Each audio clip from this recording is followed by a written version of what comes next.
smart agriculture and trade initiatives for sustainable economic growth by embracing technology in agriculture and industry for food security and national growth in solving social and economic challenges. We also pray for everyone gathering here today and those watching all over the world. Bless them as they go back to their homes and protect them from all troubles. Tuwaombea watoto wetu Mwenyezi Mungu, wajalie wa viongozi wa kheri na ubariki nchi yetu ya Kenya. Mungu bariki Kenya, Mungu bariki Afrika. Shukran. Amen. We continue in prayer. God Almighty, creator of heaven and earth, author and sustainer of life, we are grateful to you for granting us this exceptional opportunity here today to celebrate and showcase our very best in terms of agriculture and to demonstrate our genius in growing our economy. We pray for His Excellency, our President, Dr. William Samoei Arap Ruto, that, Lord, you grant him wisdom in leading this nation, that the decision he makes as the President may be of benefit to our country. We pray that you reward his commitment and passion in growing this economy, especially from the agricultural sector.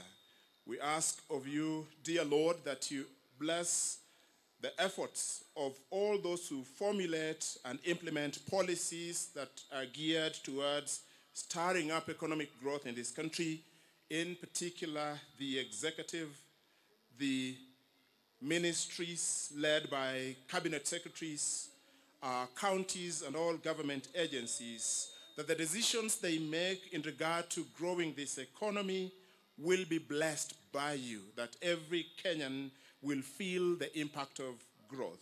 We pray, dear Lord, that you remember those who lack in our midst, reward their hard work, and inspire those who have to learn to share with those who are in need. Remember us, for we pray this in Jesus Christ our Lord. Kwa ruhusa yako Mheshimiwa Rais, naomba tuketi. Mheshimiwa Daktari William Samoei Ruto, Rais wa Jamhuri ya Kenya na Amiri Jeshi Mkuu wa Majeshi ya Ulinzi, naomba unikubalie sasa tuingie kwenye kipindi kifupi tu cha burudani, na watakaofungua kurasa zetu siku ya leo, Mheshimiwa Rais, vipindi viwili peke yake ni bendi yetu iliyoko kwenye msafara wa Rais, the Presidential Escort Unit Brass Band, ambao kwa sasa wanaingia uwanjani na burudani fupi. Bendi tafadhali, na wanafunzi tafadhali tutulie, ndio onyesho linaanza. Tutulie wanafunzi tafadhali. Bendi, ugani wenu.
ni bendi yetu iliyoko kwenye msafara wa rais, Presidential Escort Unit Band, wakija na wimbo wao wa mwisho ili kutoa heshima mbele ya jukwaa la Mheshimiwa Rais. Kurugenzi wa muziki akiwa ni Assistant Inspector General wa Polisi Bwana Samuel John Wambura, akisaidiana na Superintendent of Police Bwana Felix Mrashui. Mkuu wa muziki akiwa ni Superintendent of Police Bwana Moses Assis HS. Mweka nidhamu Senior Sergeant Gilbert Angalushi. Senior Drum Major Police Constable Kevin Chege Shiera.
Asante sana. Ningependa kwa ruhusa yako Mheshimiwa Rais nimwalike mwenyekiti wetu Mrs. Annabel Kirinya ili aweze kuendelea. Welcome Madam Chairperson.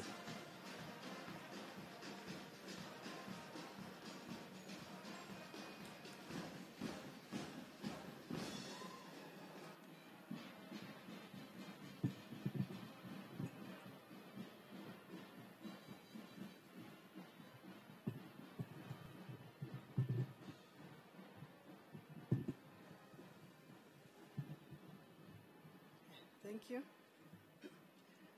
Our guest today, Your Excellency Honorable Dr. William Samoei Ruto, President of the Republic of Kenya and Commander-in-Chief of the Defense Forces of Kenya, and also the society patron.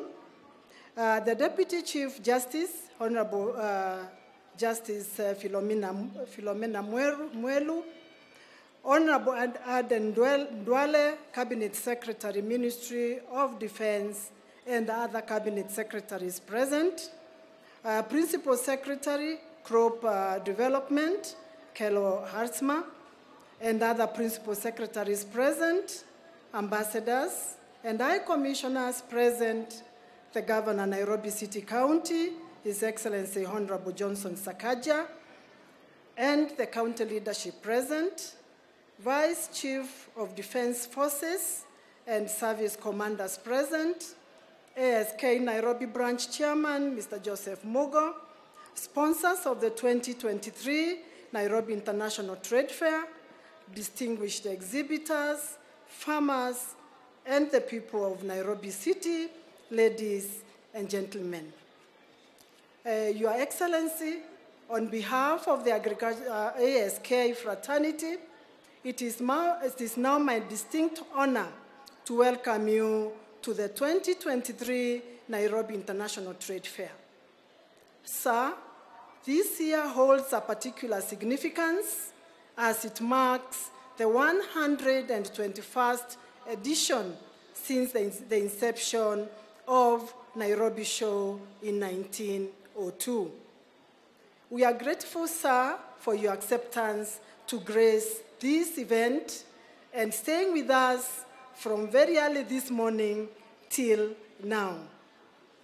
To our valued stakeholders, exhibitors, and show visitors, I extend a warm welcome to each one of you, individually and in the groups that you came in. Your unwavering support for the activities of the society is indeed greatly appreciated.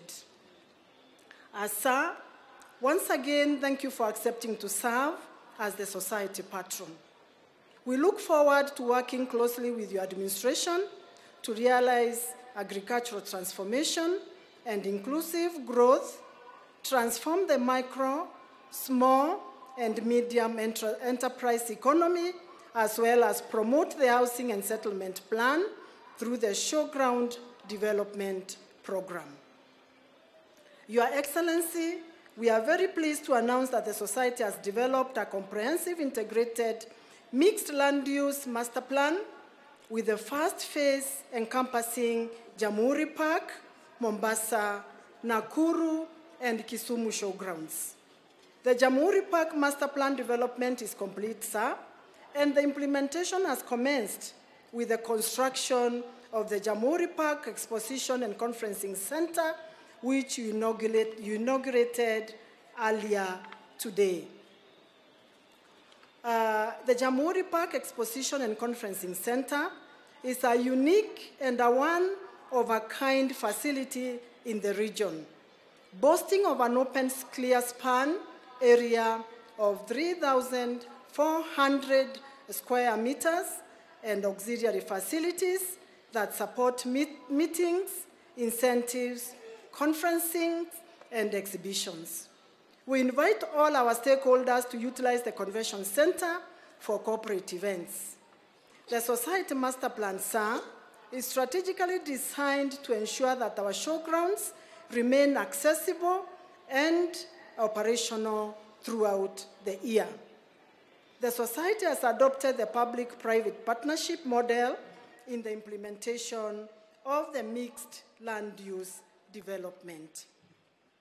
Your Excellency, our show theme, that is promoting climate-smart agriculture and trade initiatives for sustainable economic growth, remains the focal point of all our endeavors.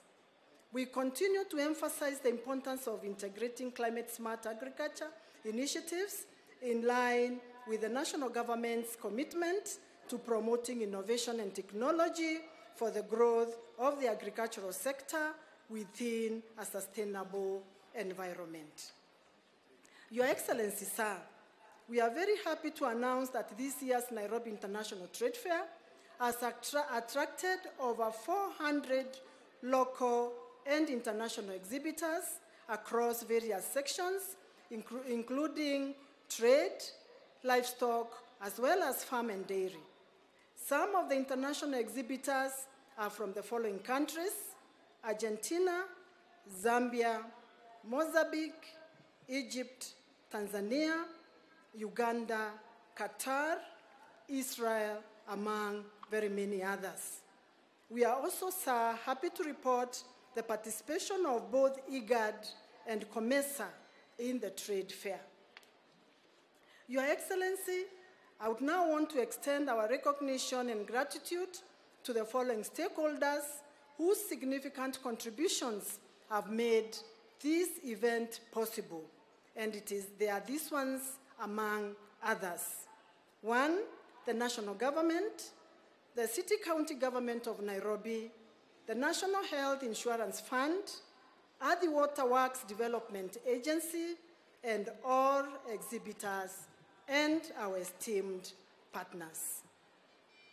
The Agricultural Society of Kenya, sir, is dedicated to aligning with the core pillars of the national government.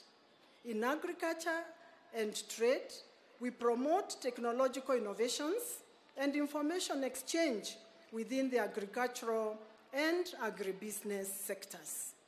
Our commitment, sir, extends to empowering micro, small, and medium-sized enterprises through business incubation centers. In collaboration with the Ministry of Housing and Urban Development, we have incorporated housing plans showcasing cutting-edge construction technologies and affordable housing units. In the realm of job creation, sir, our annual exhibitions have consistently played a significant role in generating employment opportunities. Now, these exhibitions have provided over 25,000 part-time job opportunities for Kenyan citizens. Our commitment, sir, to environment conservation remains unwavering. Through our Young Farmers Clubs of Kenya and the 4K clubs, we have engaged in initiatives aimed at preserving natural resources and fostering sustainable practices. And now, sir, as I conclude, I wish to applaud the tremendous efforts of Mr. Joseph Mogo, the Nairobi branch chairman, and his dedicated team for staging this very informative trade fair. And now, Your Excellency, if you allow me, I will invite His Excellency Honorable Johnson Sakaja, Governor of Nairobi City Council, to share his remarks and invite the Principal Secretary, Crop Development, Kelo Asama, to make his remarks and invite you, sir, to address us and officially declare the 2023 Nairobi International Trade Fair officially open. Thank you, sir. Thank you so much. Thank you so much, Your Excellency.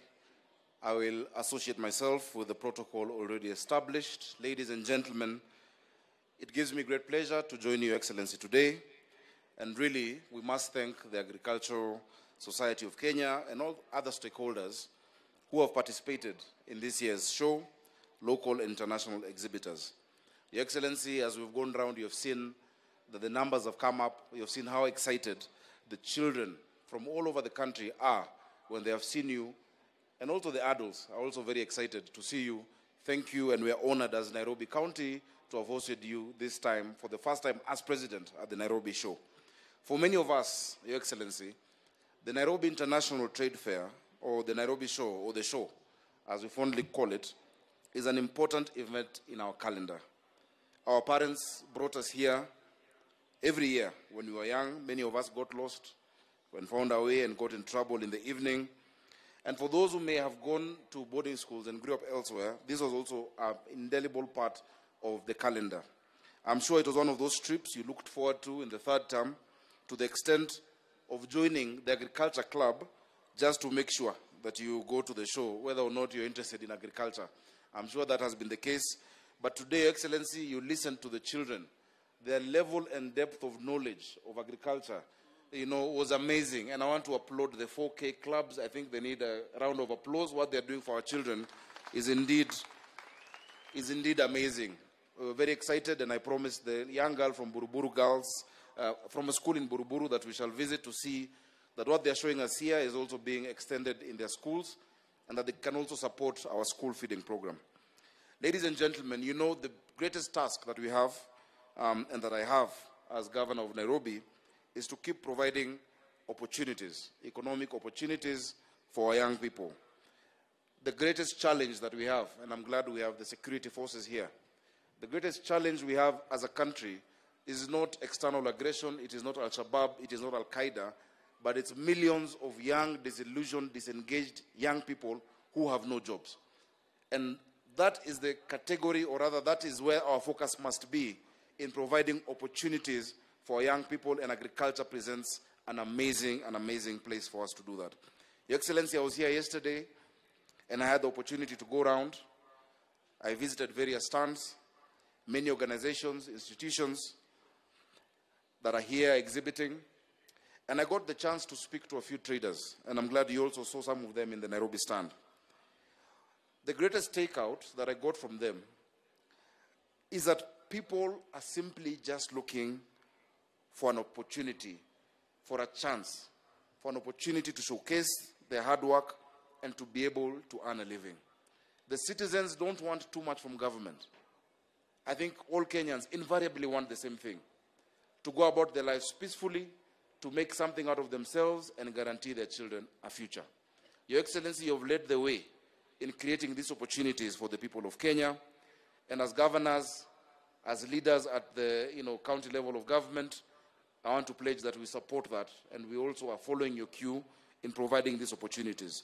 Many of the people here, many of the farmers, many of the traders have gone through various challenges to enable them to reach where they are today. They have worked hard, and they proudly stand to showcase the fruits of their labor. This week is an opportunity to showcase what people of Nairobi have to offer, and we must continue creating an enabling environment for them. On our part, we are constructing new markets across the 17 sub-counties to decongest those that we already have and to offer opportunities to everyone. We're also putting our traders, many whom I spoke to yesterday, who are doing curios, on an e-commerce platform so that we can expand their market, that the market is not limited to the physical horizons locally, but also internationally, that people can be able to see the beautiful products that are coming from this country. We're also devolving the market facilities, moving them closer to the residential estates, and of course, this will increase accessibility to basic commodities found in the markets. These markets have been designed and are going to be constructed according to specific needs of the traders and of the people and aspirations of the users and other stakeholders. This financial year alone, and I'm grateful to the County Assembly of Nairobi, we have allocated 700 million shillings for the ongoing construction of identified markets. An additional 100 million has gone into the relocation of informal traders and hawkers who are moving from the main streets in the CBD to back streets that are almost complete, Your Excellency. Your Excellency, we are very keen in providing a conducive environment to do business and to support all efforts to promote trade and agri-based investment opportunities. Your Excellency, this year's theme of promoting climate-smart agriculture and trade initiatives for sustainable economic growth is appropriate for the times we live in and is very close to your heart because you have emerged as the climate champion of the continent of Africa. Your Excellency, we hope and we pray, and those of us who are policymakers and implementers must move it from just high-sounding declarations to actual action on the ground and in the areas of our spheres of influence. Climate change is impacting our lives daily. It is impacting our food production and food security. We are very keen on supporting urban agriculture as a county. To grow economically and to be food secure, we must embrace technology and innovation in our agriculture sector to provide an opportunity for those in the sector to increase their productivity while better managing natural resources. I'm very happy, Your Excellency, today you've been able to bust the myth that many think that Nairobi has no farmers. You have seen the farmers of Nairobi. Nairobi actually has we undertake more than 15,000 extension visits to our farmers. And the #1 farmer in the Republic of Kenya is a farmer from Karen, and you've met him. He's doing livestock farming. He has his dairy, and he sells his milk to his wife, who is doing value addition. And they told us that mapenzi haiwezi kulipa rent. So ndo maana anauzia bibi yake, na bibi yake ametengeneza yogurt, and you've tasted it. It's very, very sweet yogurt. Another farmer that I've spoken to is Mary Ann Wami. She's a dairy small-scale farmer in Langata sub-county. She won the National Small-Scale Fully Commercialized Award, not just for Nairobi, but across Kenya. She's a dairy farmer who is adding value to her milk to make products that are available in the market. Our part is to make sure that they get to the market without hurdles that have been faced before. She's one amongst very many others who are adding value to the products and are finding innovative ways to farm, including the vertical hydroponic farming that you have seen. The agricultural farms today demonstrated the potential for urban farming in Nairobi City, and I want to tell all of those engaged in this farming that we are here to support you. Climate smart farming, Your Excellency, as I move towards the conclusion, will ensure better use of our resources and our limited land. We have only 696 square kilometers. But as part of agriculture is the market. Nairobi may not be the biggest producer, but we're the biggest market, and we want to make sure that now we provide cold storage in our markets to make sure that whatever comes from all other parts of the country are actually in good condition in all the markets that we're building. Your Excellency, we remain committed. You saw the machines that we've given them through the Agricultural Sector Development Support Program. We have built capacity of more than 5,000 of these farmers, and we intend to increase that this year, and we hope that you'll be able to support us to scale that up. This platform, away from agriculture, or rather in addition to agriculture, has also provided opportunity for innovations by various exhibitors that we've seen. They're showcasing products from wood, metal, recycled products, from waste. You've seen the Korogosho group that is doing soap and oil from the waste coming from the market. The briquettes, those eco briquettes that are coming from our markets are being used to fire our 10 central kitchens in the school feeding program. That is what we call a circular economy, and we are ahead. Our county aggregation park, Your Excellency, finally, is going to provide for us an opportunity for artisans in the wood and metal small enterprises to benefit from common user facilities and equipment, which will increase their production, quality, and enhance job creation for our youth. Your Excellency, on your way here, you have seen on Gong Road our metalwork and woodwork artisans who line the road. You know them from Kamkunji. You know them from Karioko with the leather. You saw those shoes.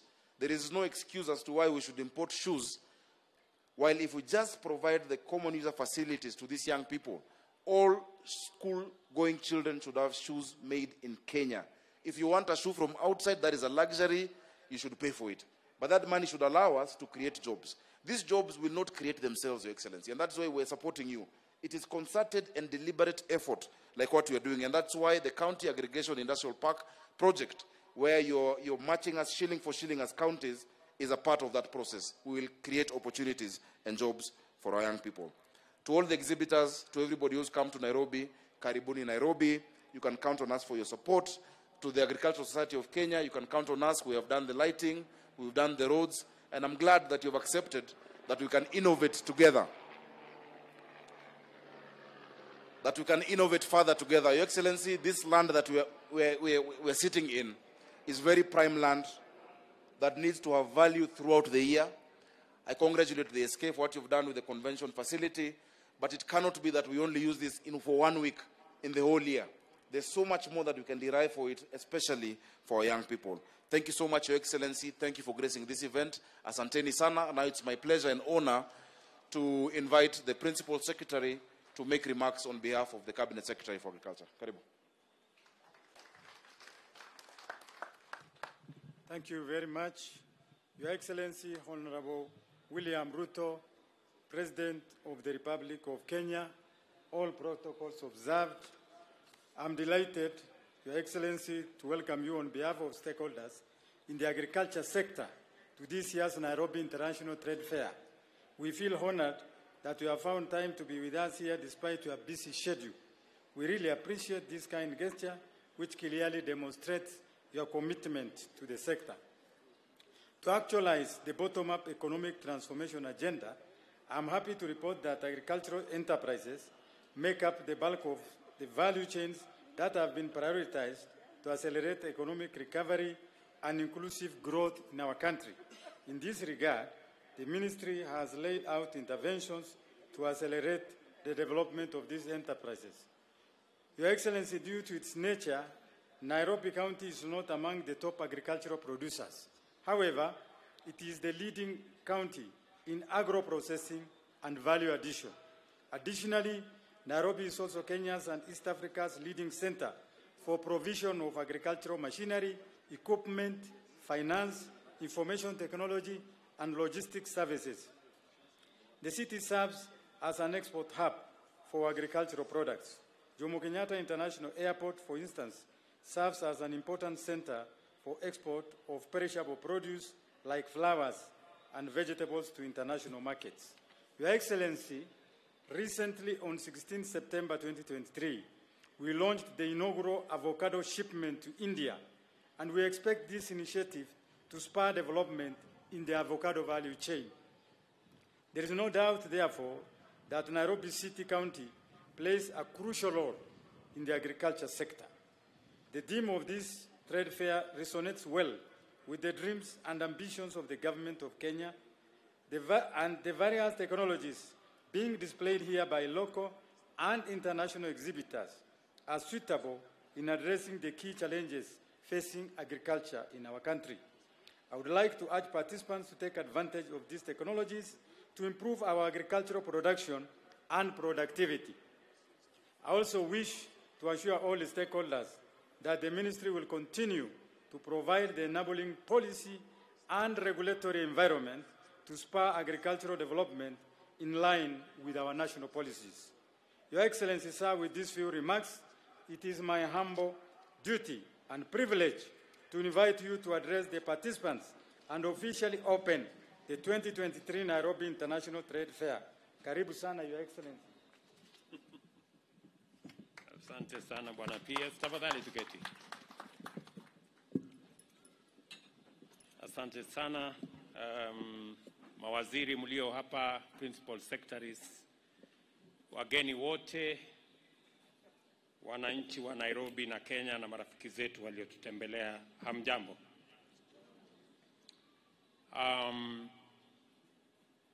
This year's edition of the Agricultural Show of Kenya's Nairobi International Trade Fair is special because it provides us with a virtual opportunity, and a vital one at that, to have a conversation on a broad variety of subjects which define our bottom-up economic transformation agenda.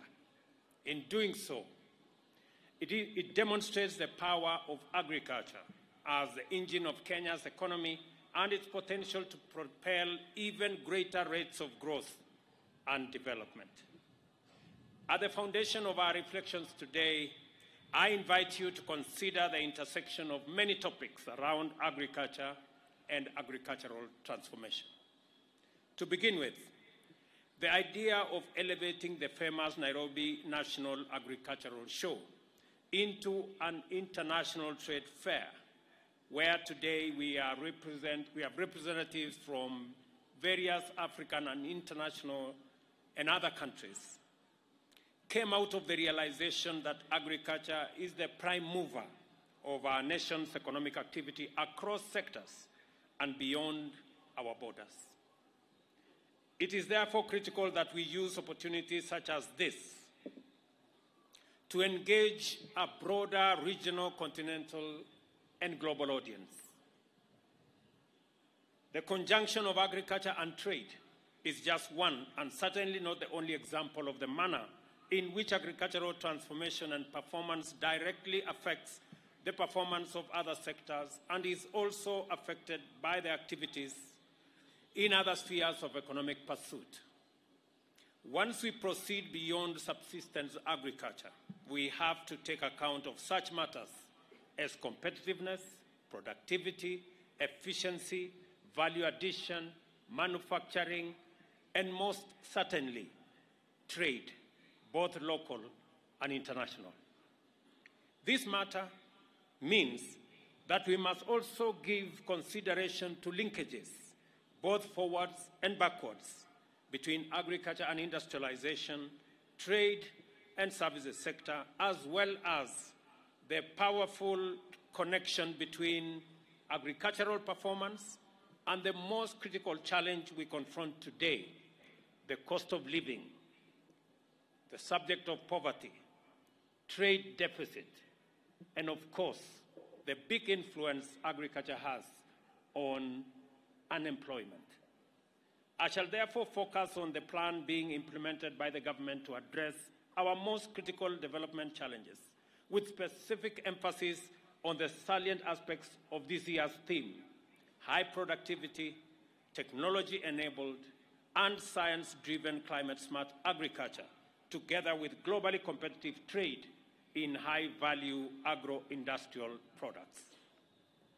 At the heart of our bottom-up transformation agenda is the endeavor to radically increase employment opportunities and simultaneously significantly enhance the productivity of labor in 5 priority sectors. Without a doubt, our interventions to transform agriculture are fundamental to the successful implementation of the plan. One of the drivers of the high cost of living and high levels of poverty, especially in rural areas, is that agricultural productivity has stagnated Even as our population rose, consequently, our food production more often than not falls below demand, and the importation of food increases our trade deficit and increases food prices. Given that food constitutes up to 54% of household expenditure, agricultural productivity is therefore a very high priority. At the same time, agriculture contributes 70% of employment of our population. Low productivity contributes to low earnings in the agricultural sector and undermines the capacity of households to withstand the cost of living, deepening poverty. Further, agriculture contributes 25% to our GDP directly and another 25% indirectly, a total of 50%. Low productivity responsible for deficit in essential agricultural produce is responsible for high importation, which depletes our foreign exchange and deepens the negative trade balance, worsening economic situations everywhere. Very few sectors of our economy have endured as much shock and stress as agriculture on account of extreme weather events, erratic climate, and the other adverse impacts of climate change.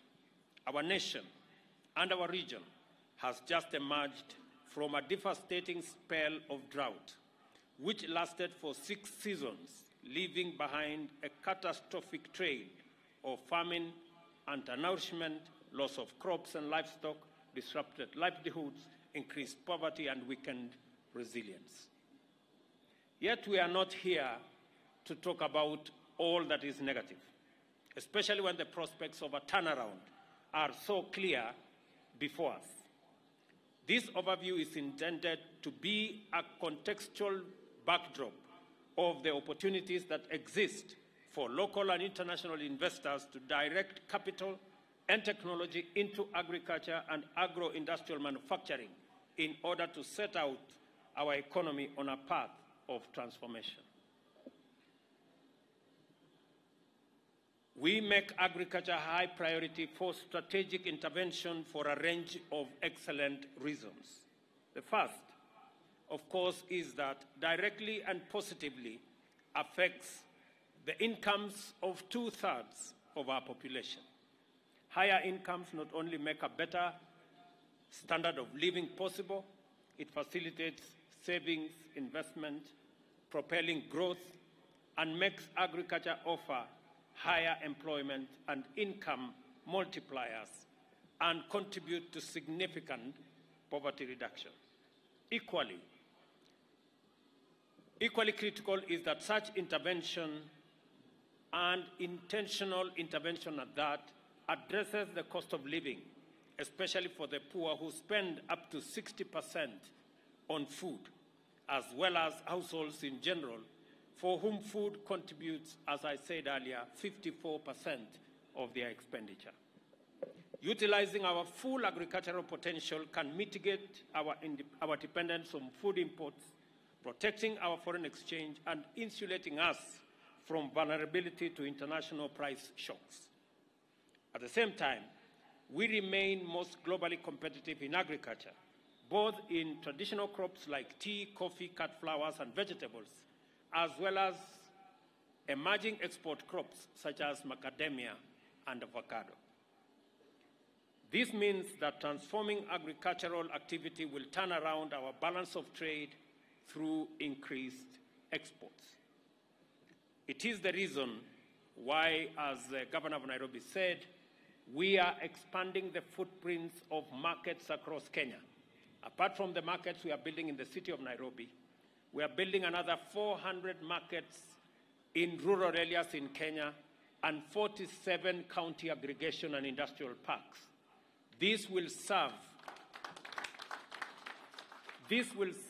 as outlets for our farmers. And these facilities will not only have storage, it will also have cold rooms. It will also have value addition infrastructure.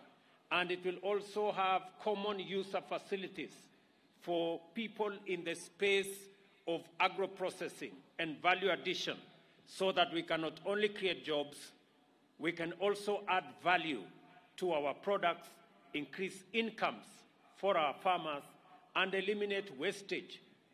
Because when we provide storage and cold rooms, we eliminate post-harvest losses that come as a result of wastage that accompanies infrastructure that is not sufficient for our farmers to use to protect themselves from unnecessary losses.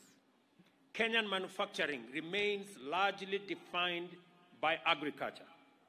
40% of manufacturing jobs are in the agro-based industries, which account for over half of the sector and 48% of GDP. Value addition remains the most viable means of enhancing the competitiveness of our agricultural exports. We are collaborating with the county governments to establish, as I have said, a county aggregation and industrial park in every county. And we have begun the process to roll out the construction. It is my instruction that these county aggregation and industrial parks should be finished within the next 9 months and make them ready to serve farmers across the country. Our bottom-up economic transformation agenda aims to transform 2 million farmers from food deficit to surplus producers and reduce our dependence on basic food imports like domestic oil crops, wheat and rice by 30% through the provision of financing for inputs accompanied by intensive agricultural extension support. Fertilizer alone contributes up to 30% of crop productivity. Since assuming office, we have taken decisive steps to reduce the price of fertilizer through the fertilizer subsidy program from Kenya shillings 6,500 per 50 kilogram bag to 3,500, then further to 2,500. As a consequence, 4 million 50 kilogram bag of soil and crop-specific fertilizer has been distributed so far, with 2 million 50 kilogram bags expected to be distributed for the short rains between now and December, and a further 6 million bags during the season of 2024. Consequently, farmers could afford to grow more crops, resulting in the cultivation of an extra 200,000 acres this season alone, and a projected harvest of 44 million 90 kilogram bag in the long range alone, a 42% increase from a long-time average of 31.3 million bags.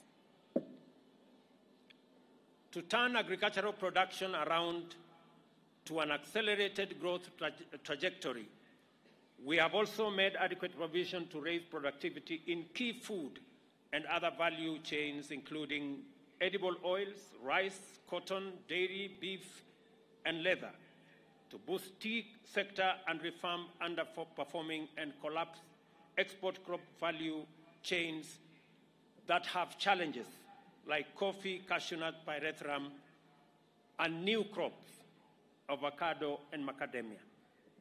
The promise of this strategic pathway is immense. For instance, by investing in the cultivation of palm oil, sunflower, canola, and soybeans, we project to increase the annual domestic production of edible oils from 80,000 metric tons currently to 240,000 metric tons over the next 5 years, thereby reducing our dependency on imports and saving the country almost 100 billion that we spend annually on imports of edible oils. And the ministry has undertaken, the Ministry of Agriculture that is, that they will deliberately make seeds available, whether it is for sunflower, canola, soya. We are going to make sure that these seeds are affordable and they are available. We are also discussing with CALRO and the other research institutes so that we can also have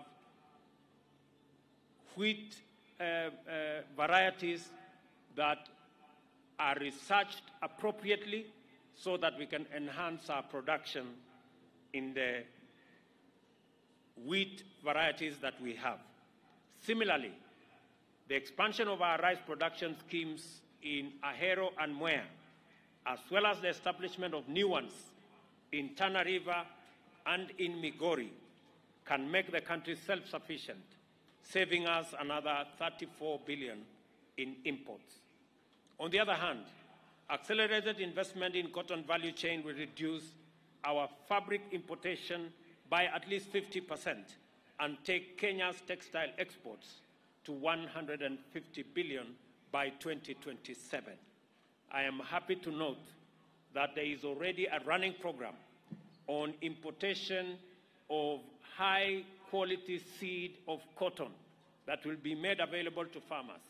And I am happy that counties are working with us on this aspect of ensuring that cotton becomes the white gold that we always knew it to be.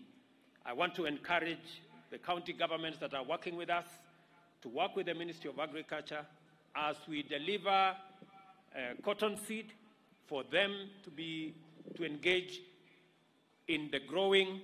I want to ask them to work with farmers so that farmers can have access to extension services.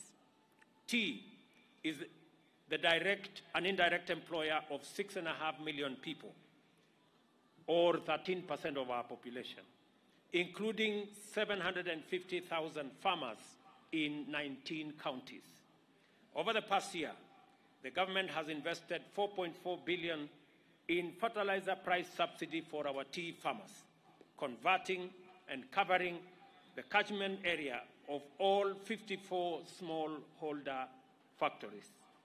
The subsidy resulted in a reduction of fertilizer prices from about 5,600 to 3,500, and I have made a commitment to all our tea, coffee, and all farmers in Kenya, including sugar, that we are going to reduce all varieties of fertilizer that are used by all farmers to 2,500 going forward.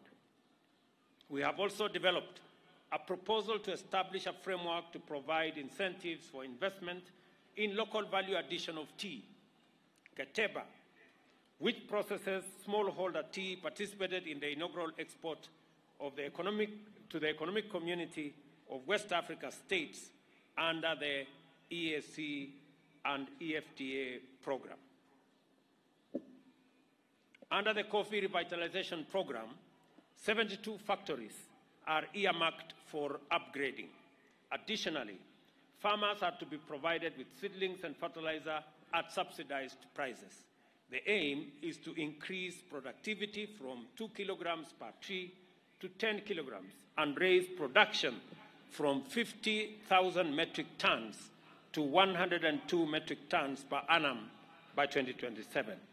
I want to assure coffee farmers that the government of Kenya will work with all stakeholders to ensure that wastage, inefficiency, corruption, and other malpractices are eliminated. Farmers must get a good return for their crop. I want to assure all farmers, let me be specific about coffee. I know at the moment there are challenges in the coffee sector. I have taken a keen interest. My deputy is seized with that matter, and I want to assure our farmers that the government of Kenya will do whatever it takes to make sure that farmers don't suffer the consequences of what we have seen in the past, where a few people benefit and the rest of the farming fraternity are in poverty. Wakulima wote, especially wakulima wa kahawa, niwaambie ya kwamba tutahakikisha. Tunajua saa hizi kuna matatizo ya soko, lakini hiyo soko na matatizo yaliyoko katika sekta ya kahawa ni lazima tuyatatue. Wale watu wote wako katika hiyo sekta, nataka niwahakikishie ya kwamba serikali ya Kenya, mimi nikiongoza hiyo serikali, tutahakikisha kwamba tumetatua matatizo yaliyo katika sehemu hiyo ya kahawa. The sugar industry remains a high priority strategic sector for national agro-industrial development, wealth and employment creation. However, our production is chronically at deficit, with productivity plagued by aging mills, high indebtedness of sector institutions, diminishing soil facility, competition for land, low uptake of research variety of cane, low use of fertilizer, among other challenges. Local and international shortage of sugar has pushed the prices of the commodity beyond the reach of many households, underscoring the urgent need for a comprehensive transformation of the sector. This is why the government of Kenya has embarked on interventions to deliver conclusive resolution of the problems undermining the sector's potential.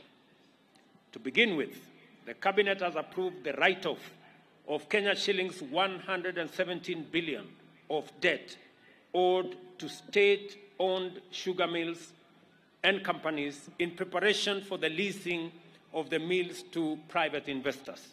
The aim of the intervention is to inject competitiveness to the sector and ensure that at the expiry of the leases, the land reverts back to communities under a cooperative model. We have also been not afraid, and neither have we hesitated to take difficult decisions to restore sanity in the sugar sector.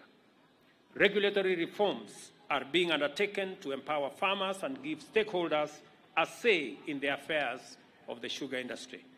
We remain vigilant and shall closely monitor progress to ensure that government decisions to advance the interests of the sugar growers and consumers are fully implemented in a timely fashion. The conversation we have initiated with leaders from the sugar belt will be sustained until we find a lasting solution to the chronic challenges that have brought the sector to its knees and impoverished thousands of hard-working farming households. On leather, we are investing 1.7 billion in the 2023-2024 budget to develop the leather pack industry in Kenania. There will be more investments by government and private sector to further transform the leather value chain into a globally competitive finished leather and leather goods manufacturing industry and reduce importation of leather goods, especially footwear. As a short-term measure to mitigate the high cost of food, the government has waived duty on imported maize, rice, sugar, and raw materials for manufacturing of livestock feeds. Specifically, in this year's budget, we have waived duty on yellow maize for animal feed production. I will shortly have a conversation with all the manufacturers of our animal feed so that we engage and find ways beyond the interventions we already have to ensure that our dairy, leather, and in general livestock sector is taken care of. 2/3 of our country's agricultural land requires irrigation, but only 4% is under irrigation. I believe that irrigation is a singular transformative intervention that will liberate agricultural productivity from low and erratic rainfall patterns and enable farmers to be in active production throughout the year. And that is the reason why we have a comprehensive government program to ensure that we harvest and store water in dams, in microdams, in ponds, and a comprehensive program is being undertaken by the Ministry of Water and Irrigation and working with the private sector under the PPP program to ensure that we increase the land under irrigation from the current 60,000 to 250,000 by next year and 500,000 hectares in 5 years. Aside from productivity, another key challenge to the performance of the agricultural sector is the subdivision of land holding into units that are not agriculturally viable and pressure on available land by settlement and other uses. And it is the reason why our affordable housing program, which is currently underway, is partly a solution to reversing the land fragmentation that is going on so that we can use other alternatives of settlement in our affordable housing program and release land that currently is being used for settlement for agricultural productivity in our land consolidation program. This will go a long way in ensuring that we deliver on our commitment on increasing food production and enhancing food security in our country. We are intentional about actualizing our vision for agricultural transformation through increased productivity and determined to prosecute a direct line of attack against the high cost of living, poverty, and unemployment. We have embarked on the focused execution of the plan to enhance productivity in several agricultural value chains to promote self-sufficiency and also export competitiveness. We expect the fruits of this intervention to begin accruing shortly, and in the maize, especially in the maize harvesting season, through sustained affordability of stable and other food commodities. In all our interventions in supporting production, we have chosen the prudent and promising option to subsidize production. We have chosen to take the side of farmers, Kenya's foremost hustlers, and the people at the bottom of the economic pyramid. We have embraced bottom-up transformation of the foundational sector, that is agriculture, in order to ignite the engine of our national development. And in doing so, we have intervened to bring all the variables within our reach, affecting the cost of living under control through strategic investment in critical value chains. This leaves us with a separate undertaking of managing the variables beyond our control, which are subject to global market and supply chain dynamics. I wish to emphasize that for the benefit of the local and international investors, that all the strategic interventions in various sectors and value chains represent attractive investment opportunities that will generously reward smart capital, especially capital that concerns itself with appropriate technology and innovation. You are encouraged to get in touch with the Ministries of Agriculture and Livestock Development, Water and Irrigation, and Industrialization, Trade and Investment for further details regarding the various investment opportunities. Regardless of sector or value chain, any discussion of climate-smart agriculture or trade initiatives or bottom-up agricultural transformation is a discussion of opportunities for investment. I commend the Agricultural Show of Kenya and its affiliates and partners for once again putting together another edition of the Nairobi International Trade Fair that meets the highest standard. And I am encouraged by the many Kenyans, the thousands of Kenyans that I have come across as I went around this showground.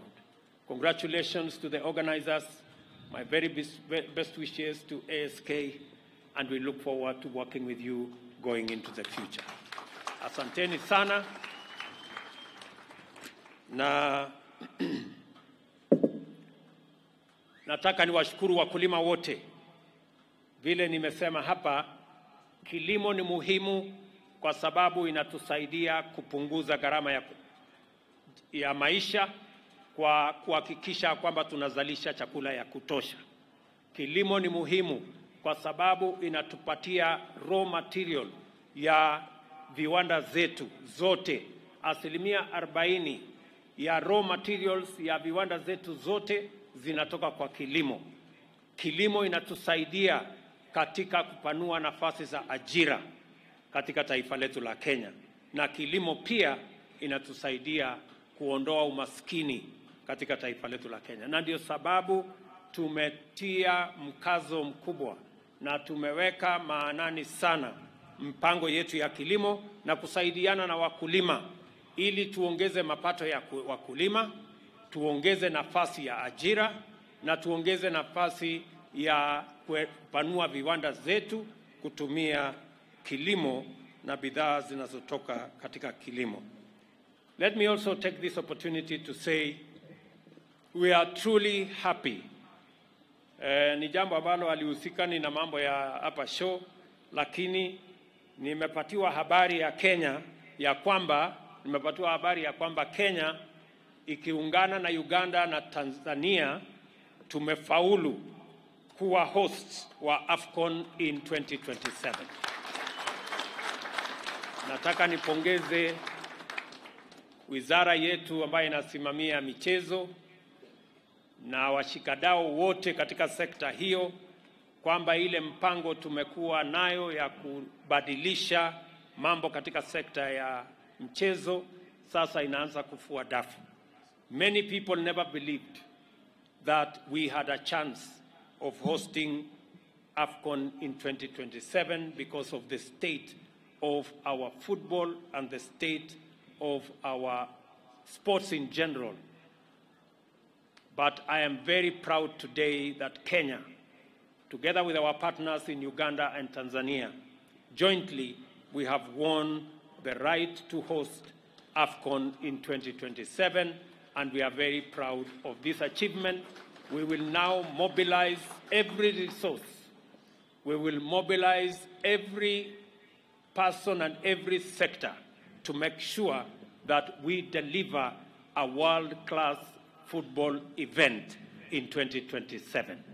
We will make sure that whatever infrastructural facility that are required will be made available to make sure that we move Kenya to the next level in our sports industry.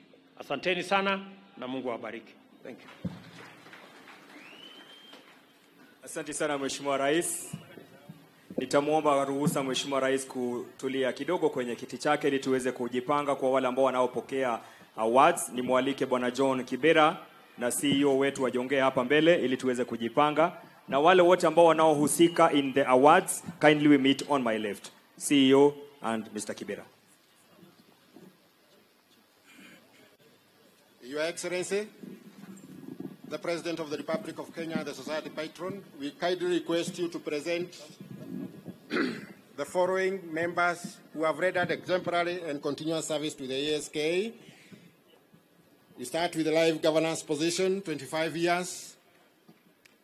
Cleophas Okole.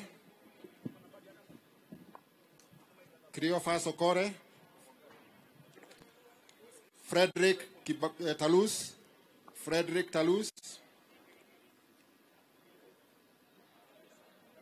Stanare Mukaria Mainge. Richard Ayaibei Kipkoesh. Dixon Nyaga Kaugi. Mere Oengo Omolo. Daniel Kenyajui Waidaka in absentia. Patrick Kalega Munuhe.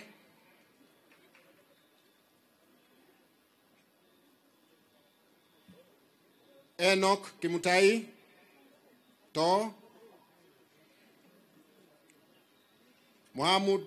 Mohamed Bure.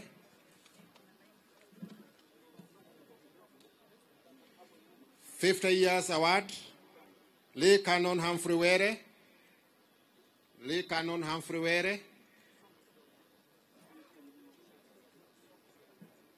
50 years, long service award.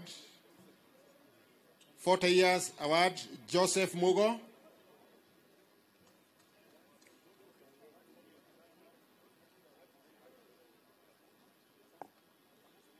Samuel Mweu.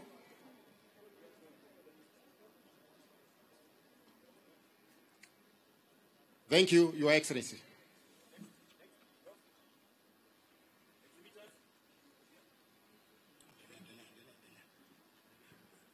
Your Excellency, sir, I now present to you the following winners for the exhibitors for 2023 stands. The best stand that interprets a show government is the Kenya Defense Forces.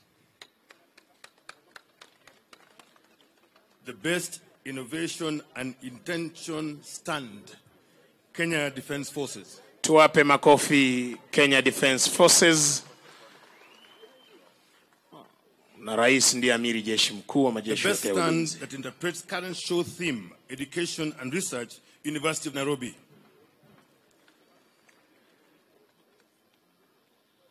Tuwape makofi chuo kikuu cha Nairobi. The stand that interprets best current show theme in agriculture-based Green Africa Group. Tuwape makofi Green Africa Group. The stand that interprets best current show theme in an agro-based and financial industry, Kenya Commercial Bank. Tuwape KCB makofi. The best large trade stand, commercial and industrial, Kenya Ports Authority. Tuwape KPA makofi mazuri. The best stand that demonstrates the application of the environmental standards, Kenya Ports Authority. The best stand, the small trade stand, commercial and industrial, Kenya Cooperative Creameries, Kenya. The best local stand in strategies and international trade and exports, Kenya Tea Development Authority. The best government ministry stand, Office of the Attorney General and the Department of Justice. The best regulatory authority and cooperation stand, Kenya Plant Health Inspectorate Services. The best agricultural-based statutory board commission stand, Agriculture and Food Authority. The best county and county department stand, Nairobi County Food, Agriculture, Livestock and Fisheries. The most striking display demonstrating of local manufactured products, Kenya Prison Services. The best bank stand, the best bank stand, Cooperative Bank of Kenya. The best micro-financial institution stand, Kenya Industrial Estates. The best cooperative movement and Orsako, Githunguri Dairy. The best university stand, Jomo Kenyatta University of Agriculture and Technology. The best tertiary level education institution stand, Kenya Medical Training College. The best stand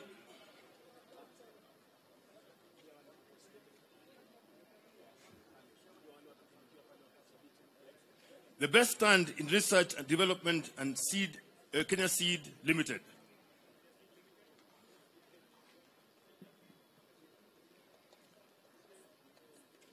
The best stand embracing information technology and communication system, Communication Authority of Kenya.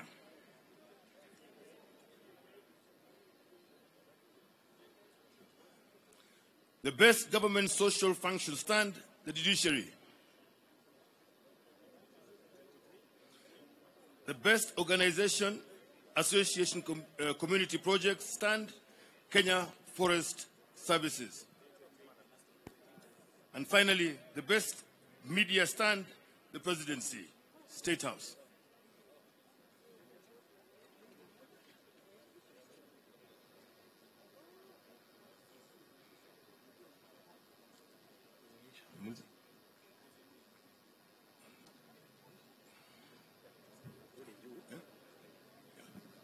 Nitaomba tafadhali sasa tuondoke kwenye uga ili tuweze kuwa na paredi ya mifugo wetu.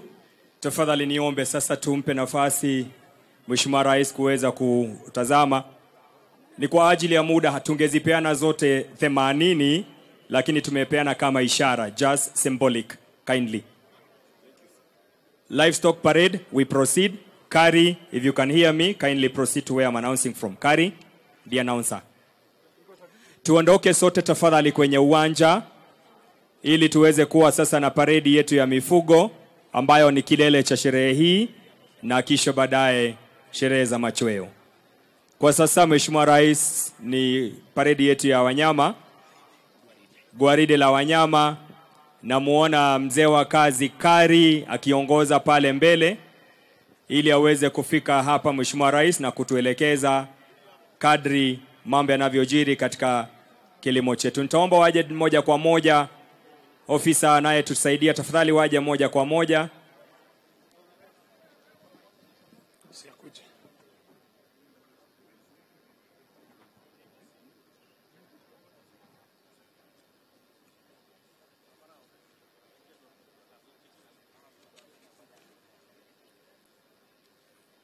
Kumbuka kwamba ni siku rasmi siku ya leo ambapo tumekuwa na mlezi wetu Mheshimiwa Daktari William Ruto, rais wetu wa Jamhuri ya Kenya na amiri jeshi mkuu wa majeshi ya ulinzi hapa katika maonyesho yetu ya kimataifa ya biashara, ukipenda 2023 Nairobi International Trade Fair. Siku ya leo tukizingatia masuala ya kilimo bora ili kuweza kujitosheleza na kilimo na hata kuweza kuboresha uchumi wetu kupitia masuala mbalimbali yanayoambatana na kilimo. Kari, kindly let us reduce the parade too far. May we reduce it kindly? We cut in. Thank you, Kari. Kindly bring it in. Calvo.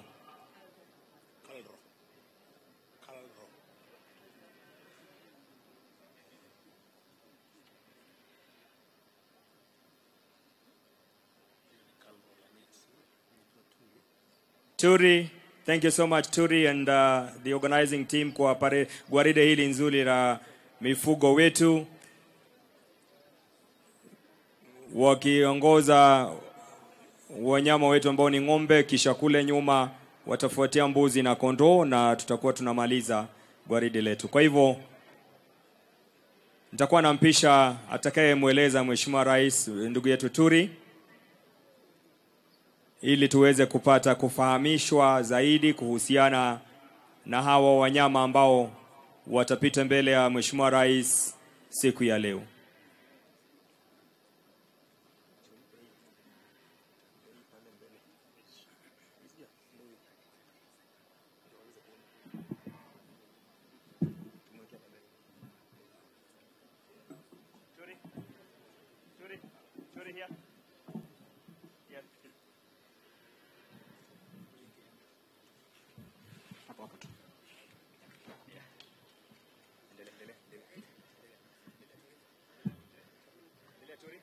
Yeah.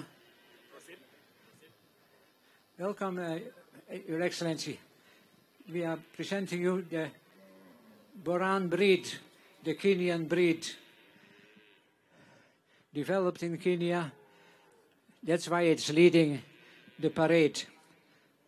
After the Borans, we go alphabetical order. The following are, after those Borans, we are getting the Ashers.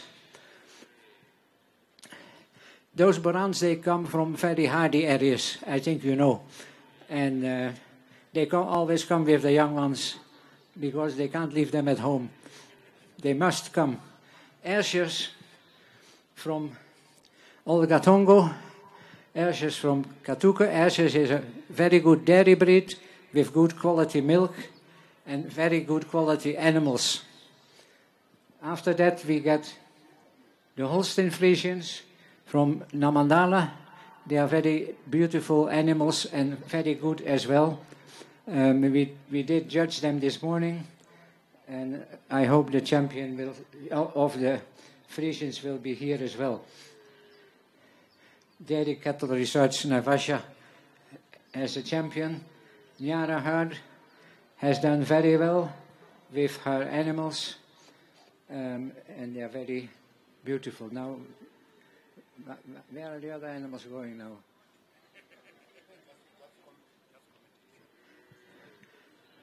Those are the animals from Tassel's enterprises in Ruiru. They have done very well as well in the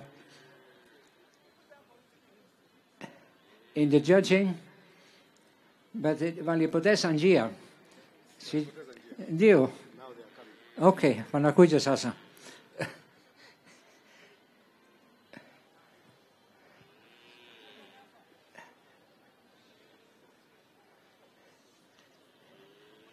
All those black and whites are Holstein Friesians, and it is a very popular breed because it produces a lot of milk. And people ask sometimes, why do people only keep Friesians? And why? Because the milk price is attached to volume, and Friesians are known to produce large volumes or large quantities of milk. We have Tassels Farm Limited here from Ruiru. They have done very well in the judging. They have a champion, the junior champion, a very beautiful animal, very nice animals. After Tassels, we have ADC Olgatongo. We have the Guernseys from Kitale. They are very beautiful animals, and they produce the golden Guernsey creamy milk. It is AA milk, which is having really very good properties. Now we have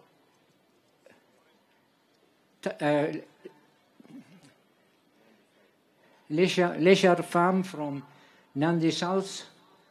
They have a mixed herd, they have a Jersey and a flag fee.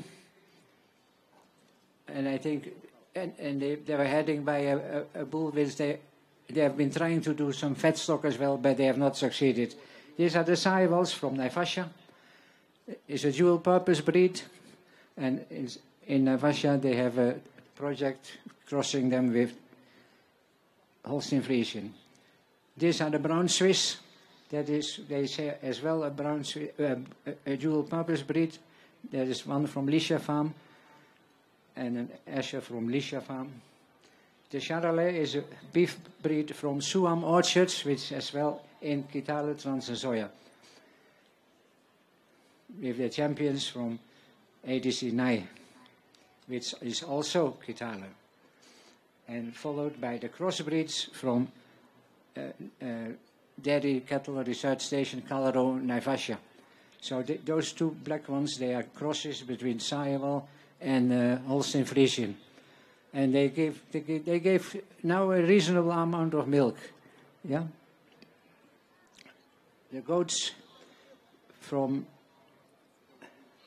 Meru, we have Toggenburg, we have Sanen, we have meat goats, we have milk goats, a lot of champions, because there are quite a number of goat breeds in the country now, these days. Well done. These are meat goats. Mihoko Dairy Goat Farm. They are new exhibitors in the small stock section with very good animals. If you see there are so many champions, that is very good. Congratulations to them. Dairy Cattle Research Naivasha, Kauro, have goats as well. Gala goats, Sanen. Then we have the Kenya Prison Service. They entered animals as well into the judging. Now we have the small stock, the meat goats, the Dorper sheep, very favored and doing very well in Kenya. Marinda's sheep and goats, the wool sheep. They have really a very heavy coat, but that are the wool producers. And is there a red Maasai? Yes, the red Maasai has come back to the show. Poultry. Very many poultry farmers have come. The rabbits, They like to come to see the visitors and rabbit products at the end. Thank you very much, Your Excellency. Nitaomba sote kwa ruhusa ya Mheshimiwa Rais turudi kwenye jukwaa rasmi ili tuweze kuingia kwenye kipindi cha mwisho, kipindi cha sherehe za machweo. Tutampisha mwenzangu aweze kuendelea. Asante sana Mheshimiwa Rais kwa kuweza kuwatuza na kuwazawidi walioibuka bora katika makala haya mwaka huu 2023, maonyesho ya kilimo ya Nairobi. Basi wakati wote Mheshimiwa Rais tutaweza kupokea bendi za pamoja kwa ajili ya sherehe za machweo ya jua, beating of the retreat by the mass band. Senior drum major, iwapo uko tayari tafadhali. Baada ya hawa wanaoondoka kuweza kuondoka, uwanja utakuwa wenu. Sherehe za machweo ya jua, beating of the retreat by the KDF band, by the mass band, samahani.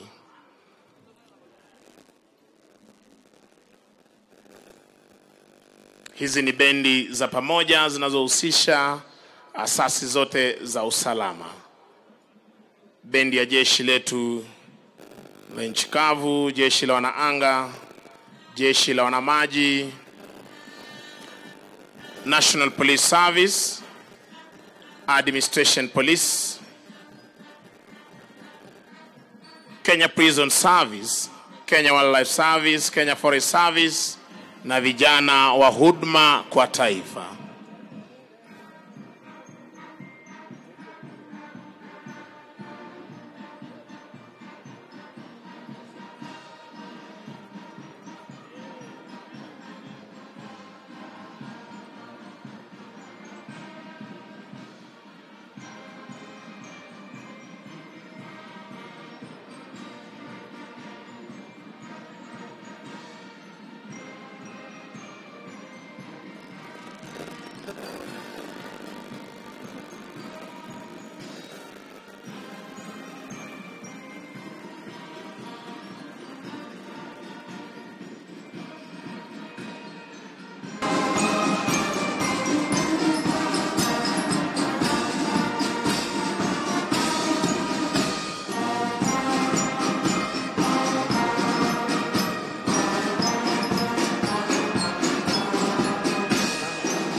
Mheshimiwa Rais sasa zikiwa chini yake mwelekezi mkuu Senior Major Warrant Officer 1 Mary Ekiru.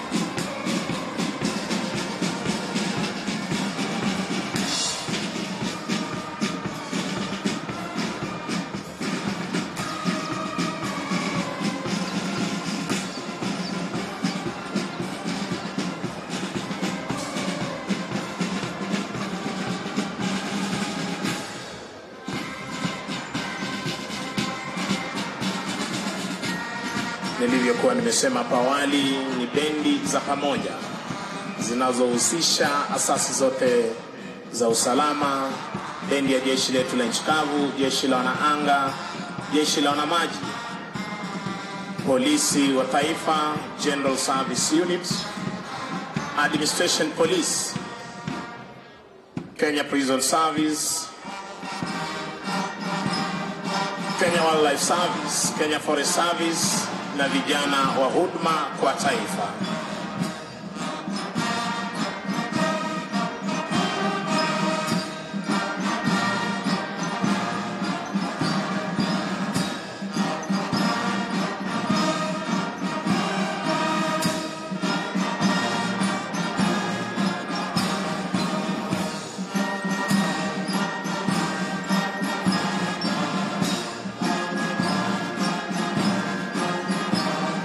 Mheshimiwa Rais, tazama kwa umaridadi waelekezi hawa wanavyotekeleza wajibu wao kwa ustadi na weledi, kwamba kazi hii wanaifahamu zaidi.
Mheshimiwa Rais, ni zamu sasa ya mkurugenzi wa muziki jeshi letu la anga Captain Peter Kimeu kuweza kuchukua nafasi yake ili kutekeleza wajibu wake siku ya leo.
Mheshimiwa Rais, niombe sote tusimame kwa ajili ya wimbo wa Injili, wimbo wa kushusha bendera, wimbo wetu wa taifa na wimbo wa Jumuiya ya Afrika Mashariki.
Mheshimiwa Rais, sasa mwelekezi wa bendi hizi akija kukuomba kwa heshima idhini ya kuweza kuondoa bendi hizi kwa pamoja.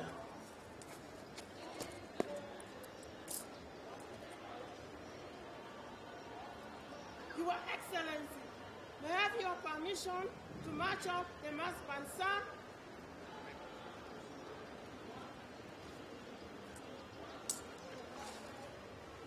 Asanteni kwa heshima, tunaweza keti tafadhali.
Wa muziki jeshi letu la wanaanga Kapteni Peter Kimeu akiondoka uwanjani hivi sasa baada ya kutekeleza wajibu wake siku ya leo.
Mheshimiwa Rais kwa kuweza kupokea saluti hii ya heshima kutoka kwa bendi hizi za asasi zote za usalama kwa pamoja.